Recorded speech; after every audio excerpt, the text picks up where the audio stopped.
ចាស់ៗនៅប្រទេសអូស្ត្រាលីត្រឹមអាយុ70-80អីគឺនៅមានភាពឯករាជ្យមែនទែនគឺគាត់នៅបើកឡានខ្លួនឯងបាននៅឡើយទេចូលចិត្តផ្ដល់ពេលវេលារបស់គាត់ជូនទៅដល់សង្គមវិញដោយធ្វើការស្ម័គ្រចិត្តផ្សេងៗហើយ99%គឺរស់នៅម្នាក់ឯងឬក៏ជាមួយប្រពន្ធរបស់គាត់គឺមិនបានរស់នៅជាមួយកូនចៅនោះទេហើយពួកគាត់ទាំងអស់នេះគឺទទួល pension ពីរដ្ឋាភិបាលឬក៏លុយពីរដ្ឋាភិបាលដើម្បីជួយពួកគាត់ហើយការប្រើសេវាសាធារណៈផ្សេងៗគឺអស់តិចមែនទែនហើយមិនខុសពី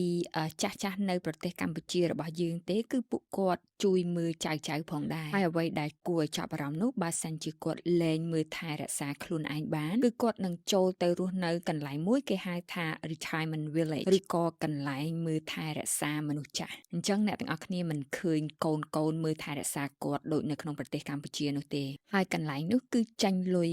ខ្លួនគាត់ដោយខ្លួនឯងនិងរដ្ឋាភិបាលជួយខ្លះៗផងដែរដោយសារភាពឯករាជ្យនេះហើយទើបធ្វើឲ្យមនុស្សចាស់មួយចំនួនក្នុងប្រទេសអូស្ត្រាលីគឺមានភាពឯកោមែនទែន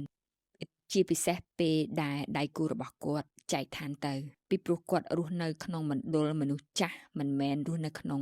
ផ្ទះជាមួយគ្នាដូចនៅក្នុងប្រទេសកម្ពុជារបស់យើងទេហើយជំងឺដែលខ្ញុំកត់សម្គាល់ឃើញដែលកើតសាហាវកើតឡើងភាគច្រើនទៅលើមនុស្សចាស់ក្នុងប្រទេសអូស្ត្រាលីនោះគេហៅថា dementia ឬក៏ជំងឺភ្លេចភ្លាំងជំងឺបេះដូងនិងជំងឺឈឺសន្លាក់